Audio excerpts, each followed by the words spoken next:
निर्दयी। रामू ने लोटा मुंह से लगाया तो पानी से सख्त बदबू आई। गीता से बोला, ये कैसा पानी है? मारे बस का पिया नहीं जाता, गला सूखा जा रहा है और तू सड़ा पानी पिलाए देती है। गीता प्रतिदिन शाम पानी भर लिया करती थी। कुआं दूर था, बार बार जाना मुश्किल था। कल वह पानी लाई तो उसमें बू बिल्कुल न थी। आज पानी में बदबू कैसी? लोटा नाक से लगाया तो सचमुच बदबू थी। जरूर कोई जानवर कुएं में गिरकर मर गया होगा। मगर दूसरा पानी आवे कहाँ से?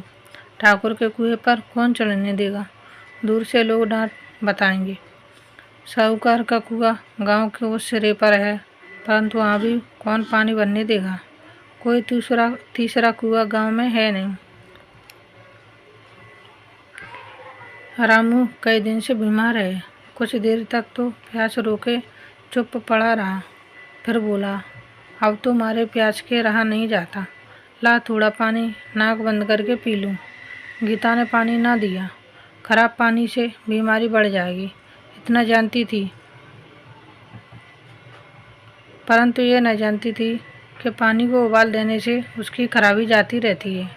बोली, ये पानी कैसे पियोगे? न जाने कौन से जानवर मरा है कुएं से, मैं दूसरा पानी ला देती हूँ। रामू ने आश्चर्य से उसकी ओर देखा। पानी कहाँ से लाएंगे?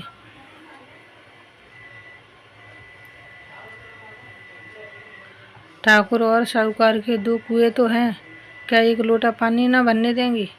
हाथ पांव तोड़वा आएगी और कुछ न होगा। बैठ चुपके से, ब्रह्म देवता आशीर्वाद देंगे। ठाकुर लाठी मारेंगे, साहू जी एक के 5 लेंगे। गरीबों का दर्द कौन समझता है? हम तो मर भी जाते हैं तो कोई द्वार पर झांकने नहीं आता। कंधा देना तो बड़ी बात है, ऐसे लोग कुएं से पानी भरने देंगे? इन शब्दों में कड़वा सत्य था। गीता क्या जवाब देती, किंतु उसने वह बदबूदार पानी पीने को न दिया। रात के 9 बजे थे। थके हारे मजदूर तो सो चुके थे। ठाकुर के दरवाजे पर 10-5 बेफिक्रे जमा थे। मैदानी बहादुरी का तो अब न जमाना रहा, न मौका। कानूनी बहादुरी की बातें हो रही थी। कितनी होशियारी से ठाकुर ने थानेदार को एक खास मुकदमे में रिश्वत दी और साफ निकल गए। कितनी अक्लमंदी से एक मार्के के मुकदमे की नकल ले आए। नाजिर और मोहतमिम सभी कहते थे, नकल नहीं मिल सकती। कोई 50 मांगता, कोई 100। यहाँ बिना पैसे कौड़ी के नकल नहीं उड़ा दी। काम करने का ढंग होना चाहिए। इसी समय गीता कुएं से पानी लेने पहुंची। कुप्पी की धुंधली रोशनी कुएं पर आ रही थी। गीता जगत की आड़ में बैठी मौके का इंतजार करने लगी। इस कुएं का पानी सारा गांव पीता है, किसी के लिए रोका नहीं। सिर्फ ये बदनसीब नहीं बच सकते। गीता का विद्रोही दिल रिवाजी पाबंदियों और मजबूरियों पर छोटे करने लगा। हम क्यों नीचे हैं और ये लोग क्यों ऊंचे हैं? इसलिए कि ये लोग गले में तागा डाल देते हैं। यहाँ तो जितने हैं एक से एक छठे हैं। चोरी ये करें, जाल फरेब ये करें, झूठे मुकदमे ये करें। अभी इस ठाकुर ने तो उस दिन बेचारे गडरिये की भेड़ चुरा ली थी और बाद में मारकर खा गया। इन्हीं पंडित के घर में तो 12 मास जुआ होता है। यही साहू जी तो घी में तेल मिलाकर बेचते हैं, कमा कर लेते हैं, मजदूरी देते नानी मरती है। किस किस की बात में हमसे ऊंचे हैं। हम गली गली चिल्लाते नहीं कि हम ऊंचे हैं, हम ऊंचे हैं। कभी गांव में आ जाती हूँ तो रसवरी आंख से देखने लगती हैं, जैसे सबकी छाती पर सांप लौटने लगता है। परंतु घमंड यह है कि हम ऊंचे हैं। कुएं पर किसी के आने की आहट हुई। गीता की छाती धक धक करने लगी। कहीं देख ले तो गजब हो जाए, एक लात भी तो नीचे न पड़े। उसने घड़ा और रस्सी उठा ली और झुककर चलती हुई एक वृक्ष के अंधेरी साए में जा खड़ी हुई। कब इन लोगों को दया आती है किसी पर? बेचारे मानसिंह को इतना मारा कि महीनों लहू थूकता रहा, इसलिए तो कि उसने बेगार न दी थी। इस पर ये लोग ऊंचे बनते हैं। कुएं पर स्त्रियां पानी भरने आई थी, इनमें बात हो रही थी। खाना खाने चली और हुक्म हुआ कि ताज़ा पानी भर लाओ, घड़े के पैसे नहीं हैं। हम लोगों को आराम से बैठे देखकर जैसे मर्दों को जलन होती है। हाँ, ये तो ना हुआ कि कलसियाँ उठाकर भर लाते हैं। बस हुक्म चला दिया कि पानी, ताज़ा पानी लाओ। जैसे हम लोग गुलाम ही तो हैं। गुलाम नहीं तो क्या हो तुम? रोटी कपड़ा नहीं पाती, 10-5 रुपए भी छीन चपट कर ले ही लेती हो, और गुलाम कैसी होती है?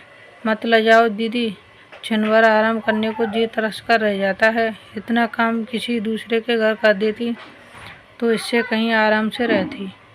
ऊपर से है एहसान मानता। यहाँ काम करते करते मर जाओ, पर किसी का मुँह ही सीधा नहीं होता। दोनों पानी भरकर चली गई तो गीता वृक्ष की छाया से निकली और कुएं की जगत के पास आई।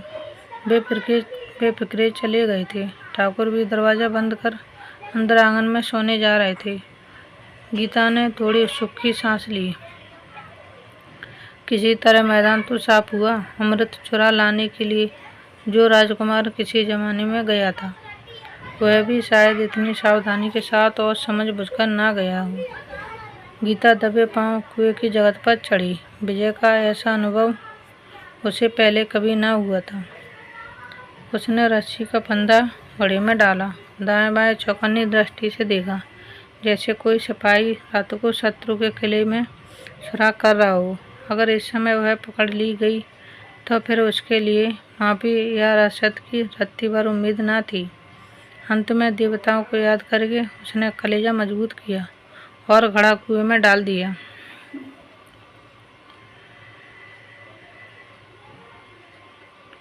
घड़े ने पानी में गोता लगाया। बहुत ही आहिस्ता, जरा भी आवाज़ ना हुई।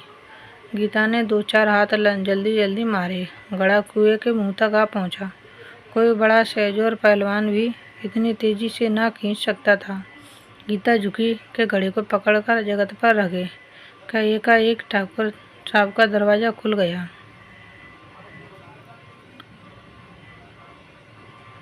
शेर का मुंह इससे अधिक भयानक न होगा। गीता के हाथ से रस्सी छूट गई। रस्सी के साथ घड़ा धड़ाम से पानी में गिरा और कई क्षण तक पानी में लहरें हिलकोरे की आवाज़ सुनाई देती रही। ठाकुर कौन है, कौन है, पुकारते हुए कुएं की तरफ आ रहे थे और गीता जगत से कूदकर भागी जा रही थी।